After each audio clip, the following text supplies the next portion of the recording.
मुख्यमंत्री के चंद्रशेखर राव ने तेलंगाना के लोगों को दशहरा के अवसर पर बधाई दी, जो धर्म की स्थापना और बुराई पर जीत के उत्सव का प्रतीक है। उन्होंने लोगों द्वारा दशहरा पर एक शुभ चिन्ह के रूप में पाला पिट्टा, भारतीय रोलर पक्षी को देखने और पवित्र जम्मी वृक्ष की पूजा करने की महापरंपरा का सराहना किया। मुख्यमंत्री ने एक बयान में कहा कि तेलंगाना में दशहरा उत्सव की विशेषता सोने की तरह जम्मी के पत्तों का आदान प्रदान, बड़ों का आशीर्वाद लेना और सम्मान, प्यार और स्नेह व्यक्त करने के लिए दोस्तों और रिश्तेदारों के साथ अलाई बलाई माना था। उन्होंने कहा कि शासन के तेलंगाना मॉडल ने विभिन्न मोर्चा पर राज्य के तेजी से विकास की सुविधा प्रदान की, देश में अन्य राज्यों के लिए एक नया बेंचमार्क स्थापित किया। वह चाहते थे कि तेलंगाना की भावना के साथ पूरा देश प्रगति के पथ पर चले। चंद्रशेखर राव ने प्रार्थना की कि दशहरा पर किए गए सभी कार्य जो सफलता का प्रतीक था, उनके फलदायी परिणाम होंगे। उन्होंने सभी लोगों के सुख और शांति के साथ समृद्ध होने की कामना करते हुए विश्वास दिलाया कि विजयदशमी की भावना को जारी रखा जाएगा। नगर प्रशासन और शहरी विकास मंत्री के.टी. रामाराव ने कहा कि तेलंगाना के लिए केंद्र सरकार का अजीब दृष्टिकोण था। भाजपा के नेतृत्व वाले केंद्र ने तेलंगाना द्वारा किए गए अच्छे कामों की सराहना करते हुए पुरस्कार प्रदान किया और फिर राज्य सरकार के प्रदर्शन की कड़ी आलोचना की। केटीआर ने कहा कि अजीब है केंद्र सरकार के तरीके, एक तरफ यह तेलंगाना को पुरस्कार देती है तो दूसरी तरफ झूठ बोलती है। मैं इस तर्क को समझने में विफल हूं, रामाराव ने मंगलवार को यहां स्वच्छ सर्वेक्षण 2022 कार्यक्रम में कहा। स्वच्छ सर्वेक्षण 2022 पुरस्कार विजेता शहरी स्थानीय निकायों के सभी नगर आयुक्तों, महापौरों और अध्यक्षों ने कार्यक्रम में भाग लिया। उनके अच्छे काम की मान्यता के रूप में MAUD मंत्री ने 19 ULBS को प्रत्येक को 2 करोड़ रुपए की अतिरिक्त सहायता की घोषणा की। इन सभी निधियों को उपयोग विशेष रूप से स्वच्छता कार्यक्रमों को निष्पादित करने के लिए किया जाना था, उन्होंने कहा। इसके अलावा 19 शहरी स्थानीय निकायों के नगर आयुक्तों, महापौरों और अध्यक्षों के लिए इंदौर के एक अध्ययन दौरे की व्यवस्था की जाएगी ताकि वे अपनी सर्वोत्तम प्रथाओं का पालन कर सके। रामाराव ने कहा 19 ULB में से 10 ULB से सर्वश्रेष्ठ प्रदान करने वाले प्रतिनिधियों को जापान और सिंगापुर के अध्ययन दौरे के लिए भी भेजा जाएगा। राज्य सरकार शहरी स्थानीय निकायों को वित्तीय सहायता सहित सभी प्रकार की सहायता प्रदान कर रही थी। उन्होंने कहा कि नगर पालिकाओं और नगर निगमों को केवल स्वच्छता, मौजूदा बुनियादी ढांचे का रखरखाव, स्थापना शुल्क और रहित बजट का आवंटन सुनिश्चित करना था। स्वच्छता पर जोर देते हुए मुख्यमंत्री ने शहरी स्थानीय निकायों को मुख्य सड़कों पर मशीनीकृत स्वीपिंग मशीन लगाने का सुझाव दिया। उन्होंने कहा कि गलियों और कॉलोनियों की सड़कों में नगर निगम के कर्मचारियों की सेवाओं का उपयोग किया जा सकता है। रामाराव ने कहा कि तेलंगाना सरकार ने नगर पालिका कर्मचारियों के वेतन में 12,000 रुपये की वृद्धि की है और सभी ULB को ये वेतन देना होगा। मंत्री ने कहा इसके अलावा राज्य सरकार वार्ड अधिकारियों की नियुक्त कर रही है। 50,000 से कम आबादी वाले शहरी स्थानीय निकायों में 2 वार्डों के लिए 1 वार्ड अधिकारी और 50,000 से अधिक आबादी वाले शहरी स्थानीय निकायों में प्रत्येक वार्ड के लिए 1 वार्ड अधिकारी नियुक्त किया जाएगा। इसके अलावा 3,712 वार्ड अधिकारियों की भर्ती की जा रही है। तेलंगाना सरकार ने भी विभिन्न विभागों में रिक्त पदों को भरने की घोषणा की है। तदनुसार 50,000 से अधिक नौकरियों की भर्ती प्रक्रिया प्रगति पर है। सांसद BP पाटिल ने उम्मीद जताई कि KCR द्वारा स्थापित की जाने वाली BRS पार्टी सनसनी पैदा करेगी। सांसद BP पाटिल ने देवी नवरात्रि मनाने के लिए घोषामहल और मंगलघाट में रहीमपुरा में पूर्व पार्षद परमेश्वरी सिंह द्वारा आयोजित बतकम्मा और डांडिया समारोह में भाग लिया। TRS नेता पुरुषोत्तम ने पूर्व पार्षद मुकेश सिंह और मित्र कृष्णा के साथ देवी की विशेष पूजा की। उसके बाद TRS नेताओं के साथ डांडिया में उमड़ी महिलाओं ने कदम बढ़ाकर कई लोगों को प्रभावित किया। उन्होंने कहा कि दशहरा देवी शारदीय नवरात्रि पूरे देश में भक्तों द्वारा भक्ति के साथ पूजा करके भव्य रूप से मनाई जाती है। दशहरे के दिन दहन करते हैं तो ये न्याय पे न्याय की जीत समझ के काम करते हैं। गरबा एक अच्छा कल्चर है। ये गुजरात में पहले ये कल्चर माना जाता था। गुजरात से पूरे भारत देश में आज तो पूरे देश के कोने कोने में मनाए जाते हैं। तो बड़े बड़े कंपटीशन भी दूसरे कंट्री में लगाए जाते हैं। ये एक अच्छा मैसेज है। डेफिनेटली इस तरीके के जो पूजा करते हैं उनकी सभी मनोकामना पूरी होती है, ऐसा एक कहना है। तो देवी की पूजा करते हैं उनकी जो भी मनोकामना पूरी होती है।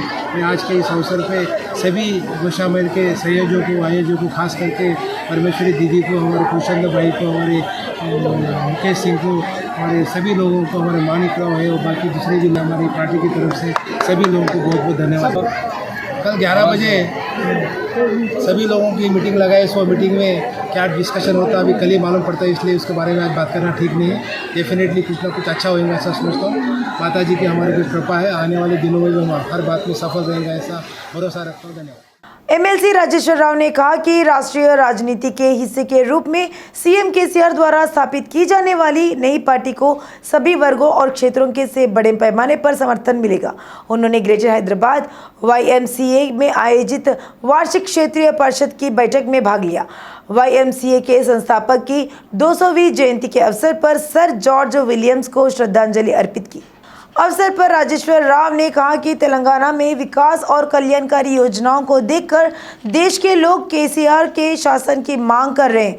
उन्होंने उन YMC का भी समर्थन मांगा जिनके लाखों सदस्य हैं। सुश्री स्टीवेंसन ने कहा कि सर जॉर्ज विलियम्स ने युवाओं का ध्यान खेल के गलत रास्ते पर जाने से हटाने के लिए लंदन में YMCA की स्थापना की। आज विश्व के देशों में कई खिलाड़ियों को उपलब्ध कराने के लिए YMCA की प्रशंसा की गई है। उन्होंने ग्रेटर हैदराबाद YMCA के प्रयासों की भी सराहना की। साथ ही MLC राजेश्वर राव और स्टीवन सोन ने नवस्थापित AC हॉल का उद्घाटन किया। CLP नेता भट्टी विक्रमार्क ने कहा कि कांग्रेस नेता राहुल गांधी द्वारा तेलंगाना में 24 अक्टूबर से शुरू की गई भारत जोड़ो यात्रा की सफलता के लिए कांग्रेस पार्टी के कार्यकर्ताओं को अथक प्रयास करना चाहिए। तेलंगाना के हर नुक्कड़ से इस यात्रा के भाग लेने के लिए पार्टी रैंकों को पहल करने के लिए कहा गया है। कांग्रेस सुप्रीमो राहुल गांधी भाजपा शासन में देश में बढ़ती राजनीतिक और आर्थिक विषमता को दूर करने के लिए भारत जोड़ो यात्रा निकाली है। ऐसा माना जाता है कि भारत जोड़ो यात्रा ऐतिहासिक रूप से देश में सुनहरे अक्षरों में लिखी जाएगी। उन्होंने कहा कि राहुल भारत जोड़ो यात्रा देश की कॉरपोरेटर गवर्नेंस को खत्म करने के लिए की गई थी, जो धार्मिक और जातिगत नफरत को भड़काती है और कुछ लोगों की आर्थिक संपत्ति को लूटती है। केसीआर की बातों पर अब लोग विश्वास करना छोड़ दिया है, यकीन नहीं हो रहा। केसीआर का आंकड़ा देखने के बाद तो टीवी पर बैन लग जाएगा, वो बहुत मशहूर हो गए। विधायक ईटल राजेंद्र ने कहा कि केसीआर ऐसे नेता हैं जिन्होंने बहुत कम समय में अपनी प्रतिष्ठा खो दी है। हजारों लोग शहरों से गाँवों की ओर फ्लाइट कर रहे, अपने वाहनों से घर जा रहे हैं। उन्होंने कहा कि वे बच्चों और परिवारों को देखे बिना अंधाधुंध जुर्माना लगा रहे हैं। इटला ने कहा कि पर्व त्योहार के दिन भी लोगों को इस जुल्म से छुटकारा नहीं मिल रहा है। उन्होंने कहा कि यह अपमानजनक है कि सबसे बड़ा त्योहार होने का दावा करने वाले जुर्माना लगा रहे हैं। उन्होंने कहा कि इस त्योहार के खत्म होने के तक पुलिस कार्रवाई रोकने की मांग की। महापौर गदवाल विजयलक्ष्मी और उप महापौर मोटे श्रीलता रेड्डी ने दुर्गा माता उत्सव के अवसर पर GHMC मुख्यालय में अपने अपने कक्षों में देवी दुर्गा की पारंपरिक पूजा की। पहली और 7वीं मंजिल पर बने कक्षों के महापौर दुर्गा माता की पूजा की गई। इस अवसर पर उन्होंने कहा, तेलंगाना सांस्कृतिक परंपराओं के अनुसार बतकम्मा महिलाओं द्वारा 8 दिनों तक भव्य रूप से मनाया जाता है। 9वें दिन माँ दुर्गा की पूजा की जाती है। लोगों का कहना है कि माँ दुर्गा के कई रूपों की पूजा करने से लंबी उम्र और स्वास्थ्य की सभी मनोकामनाएं पूरी होती है। देवी दुर्गा भगवान शिव की शक्ति रूप है। उन्होंने कहा कि उन्होंने शहर के लोगों की लंबी उम्र और अच्छे स्वास्थ्य के लिए माँ दुर्गा की कृपा की प्रार्थना की है।